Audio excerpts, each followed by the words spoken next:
اعوذ باللہ من الشیطان اللعین الرجیم بسم اللہ الرحمن الرحیم الحمد للہ رب العالمین والصلاة والسلام علی سید الانبیاء والمرسلین سیدنا و نبینا و شفیعنا ابی القاسم محمد انا للہ و انا الیہ راجعون۔ برادران ایمانی اور سامعین اکرام، آج 8 شوال کی شب یعنی صبح آنے والا دن یوم انہدام جنت البقیع کا دن ہے، اور یہ وہ دن ہے کہ اس میں 100 سال انہدام جنت البقیع کو پورے ہو جائیں گے۔ یہ مسلمانوں کی تاریخ کا کالا دن ہے، اور اس سانحے سے امت اسلامیہ اپنا سر شرم سے گھٹنوں میں جھکائے بیٹھی ہے، اس لیے کہ جو تاریخ اسلام کے ہیرو تھے، جو تاریخ اسلام جن سے زندہ جاوید ہے، ان تمام ہستیوں کی قبور کو منہدم کیا گیا، ان پر قبے گرائے گئے، ان کے بلڈوزر چلائے گئے، اور یہ سب اس لیے ہوا کہ توحید کا پرچم بلند کیا جائے۔ یعنی جو سعودی حکومت، جس کو ہم کہتے ہیں کہ وہ وہابی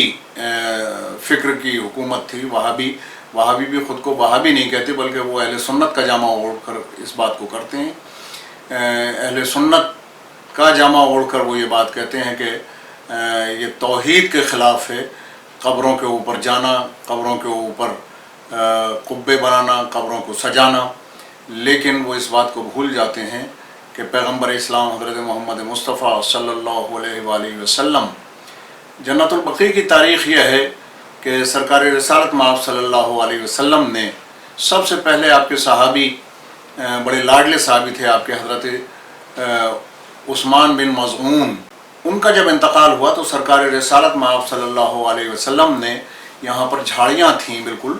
اور سرکار نے اپنے ہاتھوں سے وہ صاف کرائیں ساری جھاڑیاں، لوگ ساتھ میں آپ کے لگے اصحاب رسول، وہاں جھاڑیاں صاف کرا کر حضرت عثمان بن مظعون کو سب سے پہلے دفن کیا گیا۔ اس کے بعد حضرت ابراہیم آپ کے صاحبزادے، جب ان کا انتقال ہوا تو ان کی قبر آپ نے اپنے ہاتھوں سے بنائی، اور جناب ابراہیم کو دفن کرنے کے بعد آپ نے ان کی قبر کے اوپر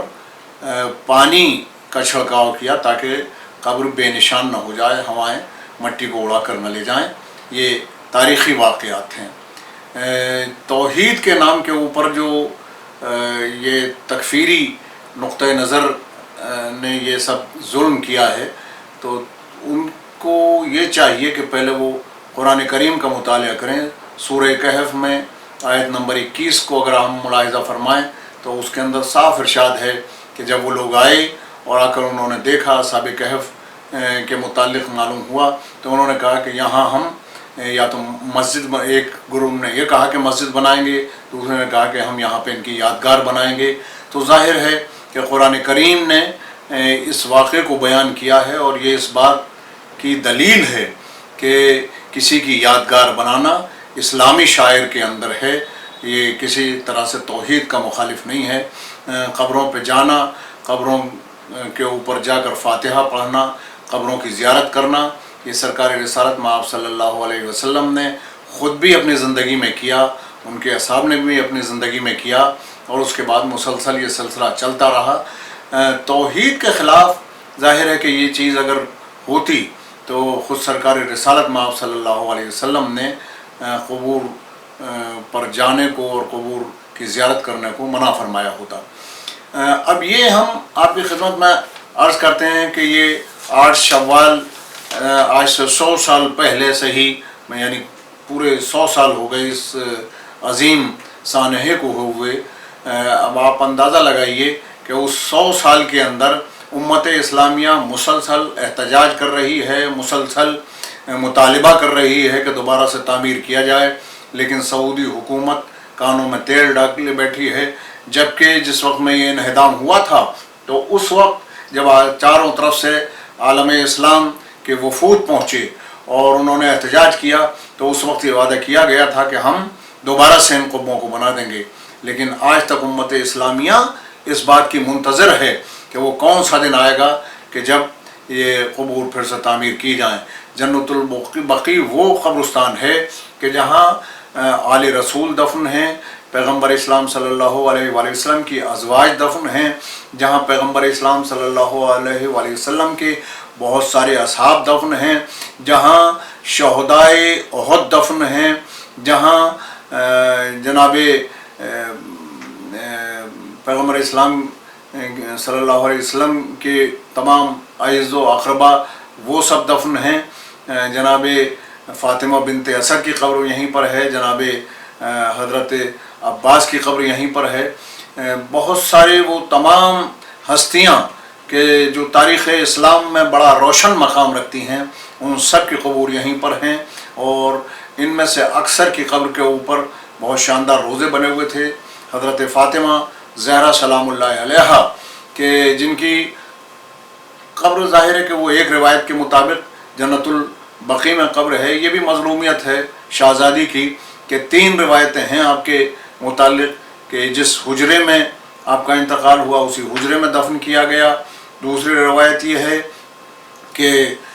محراب اور منبر کے بیچ مسجد نبوی میں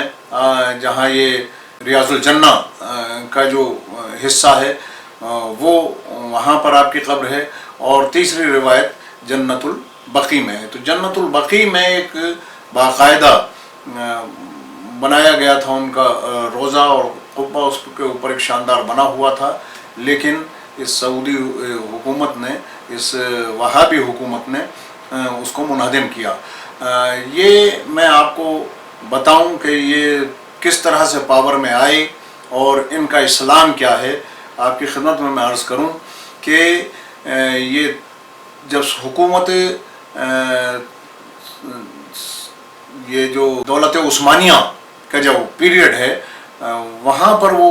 مکہ اور مدینہ کے اندر بہت ہی عمدہ ان کے انتظامات تھے ترکوں کے۔ شہنشاہ سعود نے وہاں پر جو ہے برٹش حکومت کی مدد سے حکومت قائم کی، اور یہ آپ سمجھیں کہ 15 جنوری 1902 سے لے کر 25 دسمبر 1925 تک ترکوں کے خلاف یہ لوگ برسر پیکار رہے، اور ترکوں کا اس وقت مسئلہ یہ تھا کہ وہ بین الاقوامی جنگوں کے اندر مصروف رہے، بین الاقوامی جنگیں لڑ رہے تھے وہ، اس وجہ سے وہ بہت زیادہ دفاع کی پوزیشن میں نہیں رہے، وہ بین الاقوامی جنگوں کے اندر مصروف تھے۔ دوسرے کہ ان کو برٹش کی تعاون پورا ان کو ملا ہوا تھا، اسلحہ ان سے مل رہا تھا، پیسہ ان سے مل رہا تھا، طاقت ان سے مل رہی تھی، پالیسی ان کی تھی، اور اس کے علاوہ جسے ڈپلومیسی کہتے ہیں وہ بھی وہاں کرنل لارنس نام کا ایک جو برٹش حکومت کا ایک نمائندہ تھا، وہ بہت عرصے سے وہاں سعودی عرب کے اندر جو آج کا سعودی عرب ہے اس وقت وہ وہاں پر ایک باقاعدہ تحریک چلا رہا تھا، پروپیگنڈا کر رہا تھا، اور وہ نسلی امتیاز پیدا کر رہا تھا ترکوں کے خلاف۔ تو یہ بھی ایک سبب ہوا کہ وہاں اتنا زہر پھیلایا اس نے کہ وہاں نسلی جذبہ پیدا ہو گیا اور یہ ترکوں کے خلاف ہو گئے عرب، اور نتیجہ یہ ہوا کہ 25 دسمبر 1925 کو ڈاؤن فال ہو گیا ترکوں کا، اور پورے عرب کے اندر وہاں پر اس پورے خطے کے اندر سعودی حکومت کے نام سے، سعود کے نام سے وہاں پر حکومت قائم ہو گئی۔ یہ تاریخ اسلام کا سیاہ ترین دن تھا۔ اس کے بعد جب یہ پاور میں آ گئے تو 1217 ہجری طائف پر قبضہ ہوا، اور طائف پر قبضے کے بعد انہوں نے جو وہاں پر خونریزی کی ہے تو 3 دن تک انہوں نے وہاں یہ حل کیا کہ ہر روز 270 مسلمانوں کو قتل کیا، اور وہاں صرف 20-25 مسلمان باقی رہ گئے۔ 270 مسلمان پہلے دن قتل کیے، دوسرے دن قتل کیے، اور تیسرے دن انہوں نے یہ کیا کہ ان کو بلایا امان دینے کے نام پر، اور سارے مردوں اور ساری عورتوں کو لے جا کر ایک برفیلی وادی کے اندر